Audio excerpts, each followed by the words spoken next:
पति पत्नी उदास हो गए। बेटी ने मां से पूछा तो पता चला कि पिता ने उसके पैदा होने से पहले जादूगरनी से सलाद के पत्ते लिए थे और जादूगरनी ने उसके बदले पहली औलाद मांगी थी। अब हम तुम्हें उस जादूगरनी को नहीं देंगे। लड़की ने कहा, आप जादूगरनी को दावत पर बुलाइए।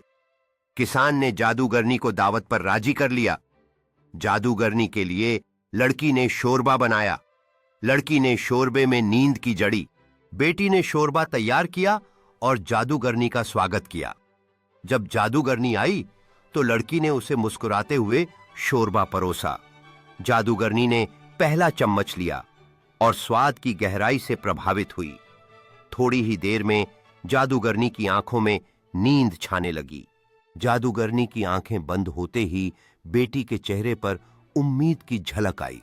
उसने सोचा कि अगर जादूगरनी सो गई तो उनकी इच्छा पूरी हो सकती है।